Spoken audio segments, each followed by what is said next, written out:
Actually prepared a little intro thing that was just going to run with trendy music, but I'm not going to bother doing it. But there are one or two quite nice images in it.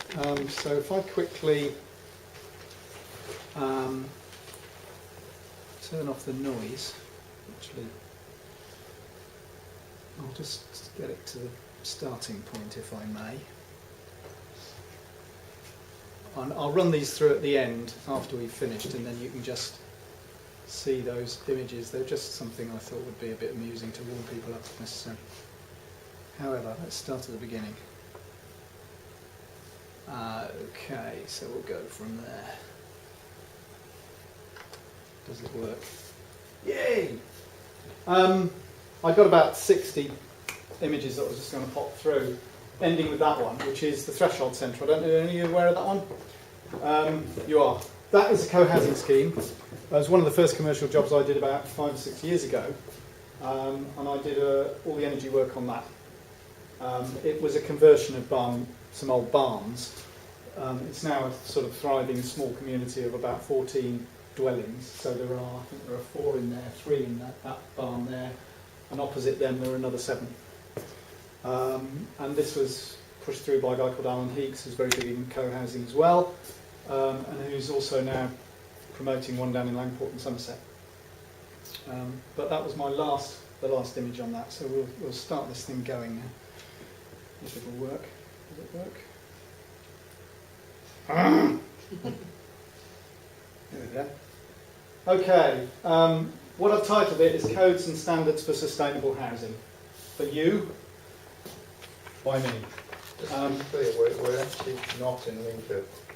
You're not in Lincoln, you're K1. In Lincoln's the original co-housing group, okay. and K1's had to split off. Right, fine. I will try and remember that. Okay, my background is in energy and sustainability. I got involved in alternative technology in the 70s when I was, a student. I think I went to CAT in 76 for the first time and thought, wow, this is how we should be developing our ways of living. But it didn't sort of happen very quickly. Got involved in things like Friends of the Earth, did a lot of work with Friends of the Earth, then went off and did lots of other things for several years. And about 10 years ago, closed down the business I was running and went back into an energy consultancy working on energy efficiency projects and getting condensing boilers promoted through the UK and that sort of stuff. Left there, went back to CAT about 8 years ago to do their master's course in environmental and energy studies, which has been a sort of breeding ground for a lot of people like me all around the country who are now pushing green building. And for the last 7 years I've been operating as an independent consultant, mainly to small architects and to clients who want to build greener, more energy efficient, more sustainable buildings. That's my background. Working mainly with small projects, not big stuff.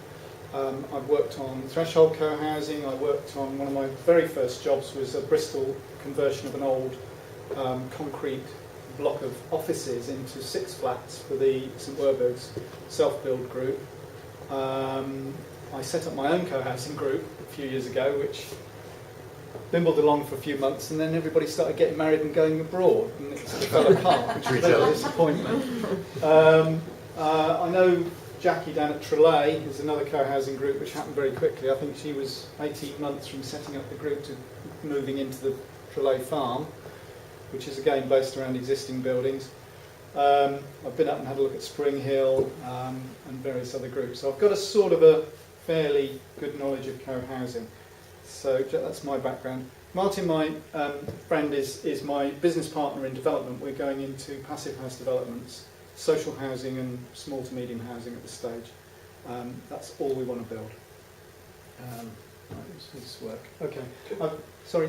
Can I ask a quick question? It's something that's been interesting to me for a little while on this. I mean, in terms of membership, I think we're not doing as well as we'd probably like to in terms of people turning up and things like that.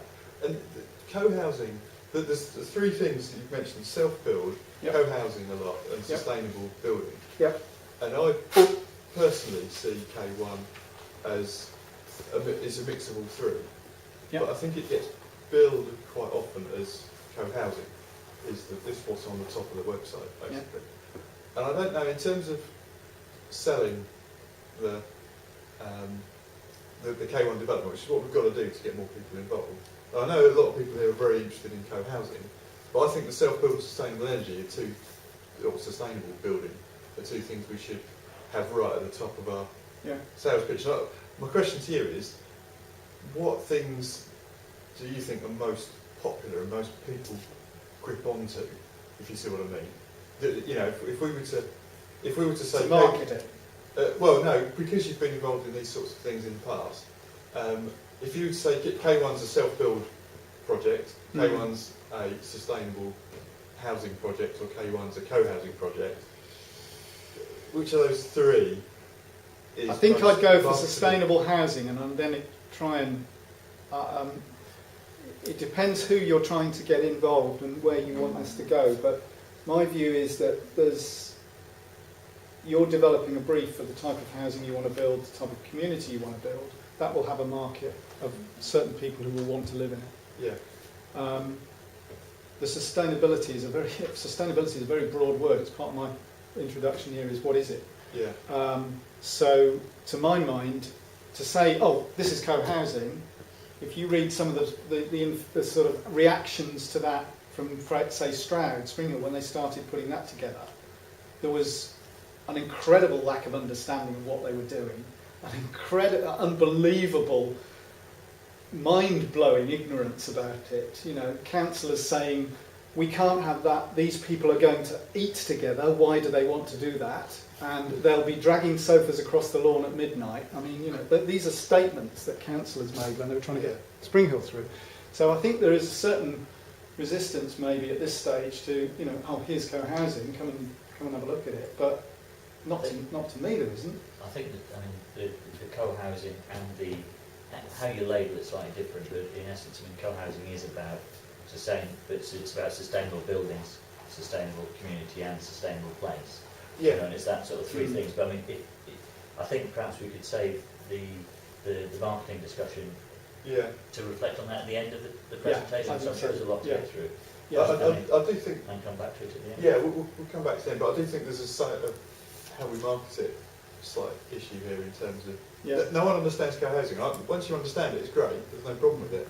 But I think, as you've just said, it's not a very well understood term. Should we come back to it? Yeah. As I go through, I've got a formal presentation, but I don't tend to stick to a set of notes. So if you want to shout out and talk, give us the short questions during it, that's fine. If something's big or I'm about to cover it, I'll tell you, and we can deal with it at the end. But basically, what I wanted to go over was a bit of overview and context, very quickly. Then I want to cover really three big areas. One is building regulations and SAP, which is what you are going to have to do. You've got to comply. Secondly is the code for sustainable homes, which you may or may not have to do and may or may not choose to do, depending on what you want. Level 4 is expected. Good, okay, we can deal with that.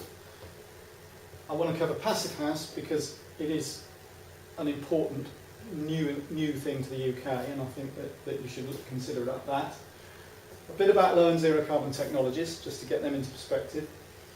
And then I haven't prepared any slides on it, but I'm going to talk very briefly and have a discussion with you about ventilation, passively active, and also methods and materials, which is a huge subject. But I've kept those sort of slightly out of it because these are things which you can say we're going to do that, and it's a clear right. That's what you do. Whereas these are other sort of decisions. So we'll go and we'll see how it goes. We need an icebreaker to get people going. I've already met you. We've broken the ice. But what is a sustainable home? I mean, just give me a few ideas what you think a sustainable home is, because we're talking about sustainable homes. Yes, you said you started the ball on. But personally, I think one that's very inexpensive to run. Basically, so we don't use low fuel running costs. Yeah, low fuel running costs. Sustainable. Okay. Yeah. Anybody else? One that uses resources that are, sort of easily replaceable or naturally. Okay, so using renewable. Yeah. So you might include that in the build materials. Yeah. It's the ethos of the design that's important to me. It's coming from thinking of this must be the way we should do things way into the future. Yeah, good. So it's seeding other projects or thinking as well. So it's, Well, it's not the short-term thinking, you know, oh, we'll save every last penny, to hell with the environment. It's the long-term thinking. Right, okay, so we've got materials, we've got energy in use, we've got long-term planning, good light. good light. I'm representing Chris Wilson here today. There's always somebody who wants good light. I like good light. Yeah. Light is important. I'm the devil's advocate a little bit. Okay, yeah, okay. Anything else? Anything else? Sustainability, as I understand it, is a biological concept Right. initially. So it's an ecological concept, Yeah. such that an ecological system does not deteriorate and become a desert. Now, when you move that actually into housing, it doesn't work in that kind of sense, but we all have a sense about what sustainability Yeah. kind of means. Yeah. But it clearly doesn't mean that the energy inputs equal the energy outputs, such that everything is, because it's about where people are actually living. Yeah. So I think my view at the moment is that sustainability is an aspirational concept that is actually related in relation to what we're doing at the moment. Yeah. Okay. So for me, a sustainable home is one that uses less energy in its construction, less energy in its utilisation, uses less social energy to maintain it, and those kind of things. Okay. Yeah. Anything else? Well, to pick up on what you're saying about deserts, to me, the way most roofs are built these days is an artificial desert. That small area of your roof Yeah. is an artificial desert, and that's one thing we can change quite. So green roofs might be sustainable. Yeah. Green or PV. I'm going to throw one last thing in there. You were talking about less of this, less. No, basically, you were saying less bad, less bad, less bad, less bad. I'd also say for something sustainable, you need more good. Yes. And finding the things that benefit and actually ramping them up, as well as just reducing down what is felt as something negative. Then that's something to keep. Okay. Any more before we move on? Any more? What is a sustainable home? Okay. Because I get people coming to me saying, "I want a sustainable home. I want to build an eco house." I hate the word eco house. I hate the word eco house because eco comes from oikos, which means home, so it's a home house, or a house. Bollocks, isn't it? And what they mean is they want to build some blinged out pile in the country where, you know, with solar panels, a windmill, a ground source heat pump, or even worse, an air source heat pump, and they park their 4x4 in it, you know, and it's bonkers. You're familiar with the triple bottom line? Yes? Okay. So if we're going to talk about sustainable housing, we've got to be talking about those three. We've got to be talking about environmental, so we've got to be talking about energy, materials, etc. Social, where is it? You can build a fabulous eco house and stick it on a mountain top, but if it's going to, you've got to get a helicopter to get there. It's not sustainable living. And it has to work financially. You cannot say, yeah, we can build the perfect house, but it costs £1 million. If what you've got is 200,000. So, you know. That's one question, so it's technical. Yeah. Can you make your slide presentation available? I so have that- put it on a stick for you, which I've left behind. I can either leave this You stick could or I will forward make it available Yeah, brilliant. with some other documents I've got which are Save me useful. scribbling all the notes. Absolutely. Yeah, no, you're very welcome to it. Providing if you use it, you credit me. Okay. That's called the Heliotrope house. It's out in Freiburg. I was lucky enough to go out there a few years ago and have a see it. Now, you know, is that a sustainable house? It's a very high-tech house. It's about 3 stories of steel and concrete. It's got a vast PV thing on it. It's totally autonomous in terms of energy. You know, it doesn't need any outside support in terms of energy services. It revolves, so it follows the sun. Yeah? It's an experiment. Is it a sustainable house? The whole house? The whole house revolves, yeah. Sits on a sort of stalk, it's like a cotton reel. Yeah. Is it sustainable? I don't know. You might recognise that one. I forget the guy's name who's built it. It was built a few years ago, costing £3,000. Try my farm, I've stayed there, it's not always cracked up No. when you go there. £3,000. It's built out of, you know, you can compost that, but leave it there, eventually it'll just drop back in. I have questions over whether it's nice to live in, and you're possibly confirming that. I was talking to a friend of mine who's a very good bale builder the other day, and he said, you were talking about Tony Wrench and that lot down in the west of Wales, and when I lived there, he said, no, I want something decent that's warm and cosy. So, but it's very, very low tech. And lots of people go, ooh, lovely, cuddly, furry. Modern, small, relatively small, 3-4 bed house, lots of natural materials, not particularly exciting from a design point of view, smothered in PV, which looks hideous, but it's a Code 6 passive house, and it was built for a fairly low budget. It's one of two we can talk about.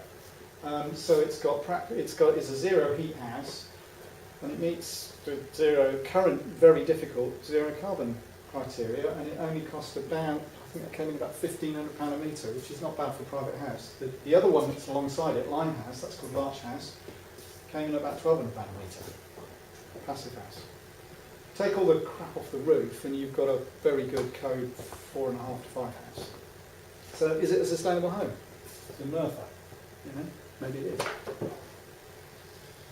But what are we building homes for? You're building homes to live in, but the comment about long term somebody made, that's our housing stock. A third of our housing stock pre-1914, a third interwar and a third post-war.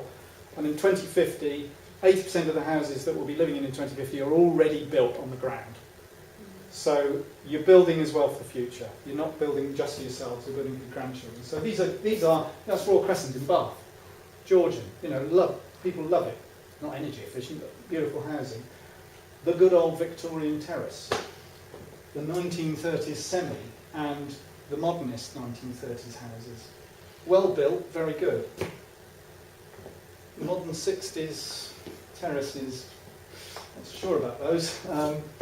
That's not Trellick Tower, it's the sister tower that was built before. Trellick Tower, these were designed by a guy called Ernest Goldfinger, which is the best architect's man in the world. And the other one, Trellick Tower's actually got a preservation order on it because it's brutalist concrete and everybody says it's wonderful. I hate it, but it's, that's what we're living in at the moment. So what are the drivers for sustainable building with that broader sustainability hat on? There's the international agreements, Kyoto, Copenhagen, Cancun, saying we've got to reduce emissions because of climate change. And those drive through international policies. So you've got those drive into the energy and carbon reduction targets. We've also got now this new thing called National Planning Policy Framework. And I think you probably agree with me, Jim, that it's a bit of a vacuum out there in planning terms across the UK. Nobody's really sure what's going on, so you can almost get away with an awful lot. But that means good things and bad things, because some people will get away with murder, other people will get away with building stuff that at the moment sometimes you can't build, which is really good. Threshold was a 5-year planning battle for converting some crappy old farm buildings into homes, but it was outside the development boundary when we had rules. And the development officer was absolutely adamantly opposed to it. 5-year planning battle. Nearly killed a couple of people, I reckon. Housing needs, health and welfare issues. Sustainable homes are healthy homes. They provide you with what you need in terms of space, but they're also not unhealthy. And there's a lot of unhealthy houses about. We have energy policies, which are pretty jumbled. There's never been a really good UK energy policy that says this is our energy policy. They talk about security, and they suddenly say, oh, yeah, right, great, we're short of energy, so we'll build more nuclear. Well, it's going to take 15 years and cost a fortune. We're going to import gas by ship from Kuwait, which we're doing. And, let's do fracking. Okay, I'm a greenie, I'm sorry, but it's bonkers. It's just not policy. And there are growth and economic objectives, we need jobs, so building's good for that. Then you get down to local policies, which you're obviously going to be dealing with, and they all essentially reflect that, but they come through in weird things. So you'll find that a lot of local authorities now are putting code conditions on. Expected code 4, but I've got in South Somerset this summer, it will have to be code 4. A lot of code 3, some aren't. Some are even going to code 5 now. There are big repercussions of those sort of policies, especially when the planners don't understand them. Merton rules, you must have so much percentage of renewable technology. Sounds like a good idea. Maybe. But there are problems with it, because it can actually clash with other things. So these are driving sustainable building, maybe. Client needs, what you want. What the person who's actually going to live in the house wants. Ooh, we got around to them at last. So fuel costs, comfort and health, I've got to put that in again. Environmental awareness, fashion drives housing. Or fashion in what developers think that they can sell. So, you know, you're in that great position of being able to say, to some degree, we can choose what these houses look like. I don't know if, has anybody seen the St Werburgh's development self-build in Bristol? I haven't got a picture of it, unfortunately, but it's a real hodgepodge. Some people hate it, some people love it. I think it's a bit iffy in places because it dominates some nice Victorian terraces. But it's a, you know, everybody built their own thing within a certain set of parameters. Maybe you'll have that luxury. Developers, there are good developers and bad developers. There are people who just put up, as I would call them, noddy boxes. Well, there are developers, I hope, such as Martin and myself, who actually want to build good stuff, really good stuff. But to do that, we need clear guidance, and we need a level playing field. You cannot build high-quality stuff if everybody else is allowed to get away with crap and everything's financially driven. So those are the sort of drivers, right? I don't know what you're at. Sorry, I'll take a linker and put K1 in there next time. Read that as K1. You must have some must-haves, so you've got to identify the must-haves. You must probably, I hope, have some absolute no-nos. So the, he's gone, the 40-storey steel and glass tower may be an absolute no-no. And then there's the maybes in the middle, you know, that sort of flexible stuff where you think you'd like it, maybe some people like it, some people don't. But, you know, that's how I see, how I look at developments. I say, right, what have we got to have? What do we absolutely don't want? What are those flexible things? So just a quick look at the sort of statutory and compliance map. This isn't everything, but this is the big stuff. At the top here we've got the Building Act of 1984 and we've got EU energy directives and other things which drive that thing which is the building regulations. So the building regulations, a bit of law, doesn't actually tell you much. Working with it is a nightmare, but it basically says certain principal things have got to happen. And the detail comes through in this great chunk of what are called approved documents. So these are the ones which then give guidance as to how you achieve compliance with the regulation. So, for example, the bit I'm interested in and work with all the time is this, Part L. Part L is the conservation of fuel and power.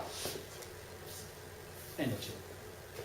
And there are 4 bits of that, because there are, L1A is new build dwellings, which is what you're concerned with, so L1A is what you're going to be dealing with. L1B is existing dwellings, conversions, extensions, and 2A and 2B are the same for non-dwellings, so any commercial building. Alright? What the other main one was P. That's electrical. P is electrical. They all cover different aspects. A is the structural, you know, the fact the building won't fall down. So these documents give a certain amount of information and a certain amount of guidance and tell you how you must show how you comply. And one thing with energy, what this says is you've got to use SAP to show that you comply on energy and emissions. Below this, there are more advisory documents. So, for example, if you look at ventilation, it will send you off to a ventilation document written by somebody else.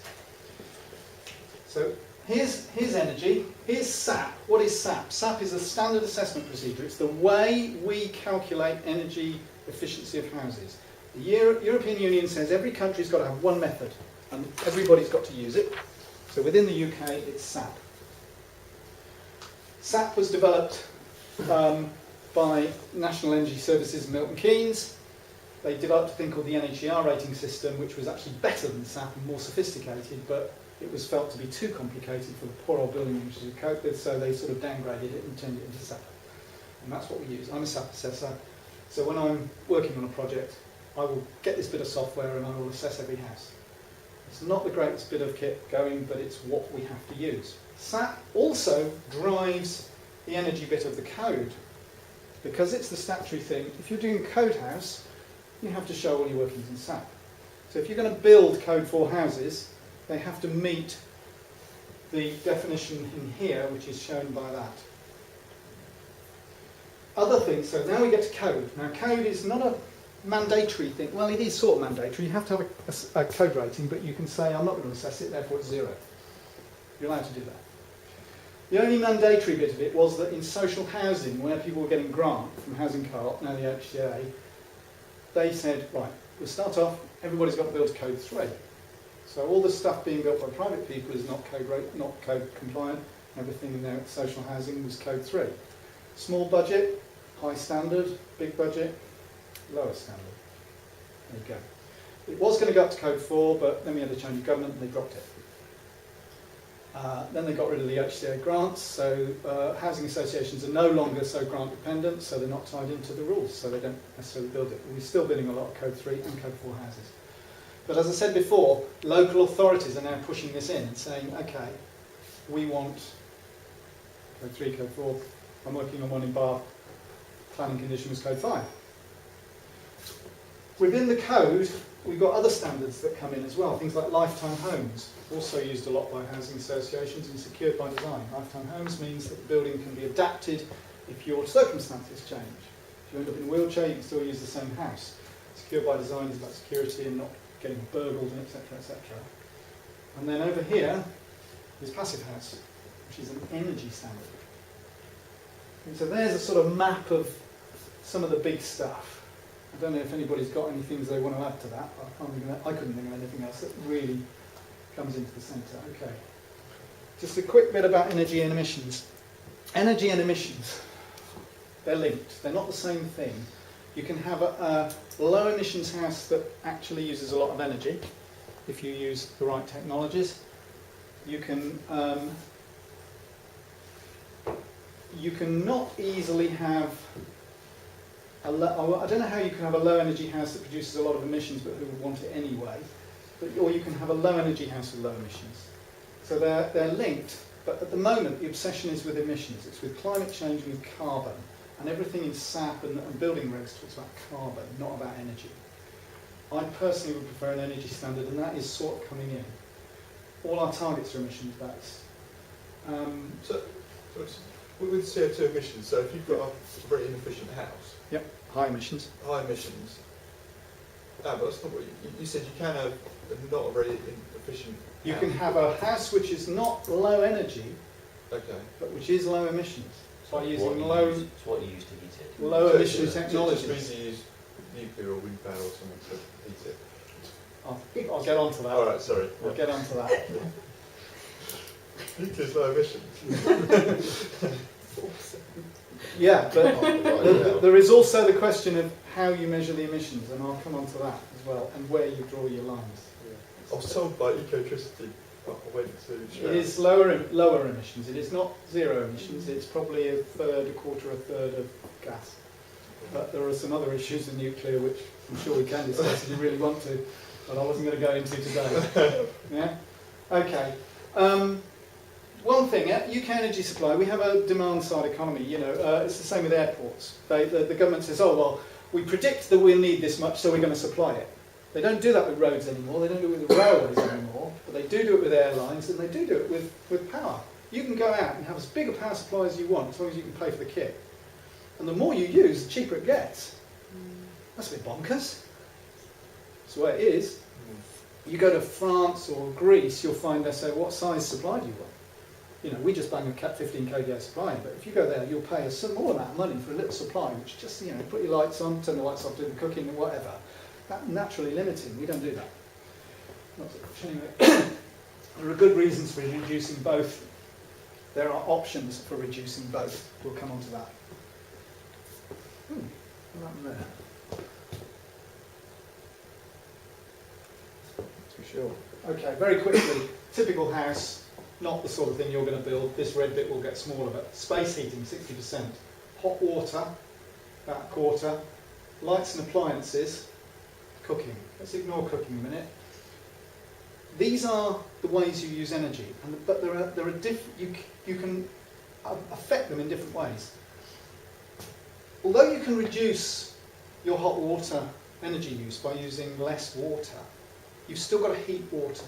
So there's a finite amount you can reduce that. And that's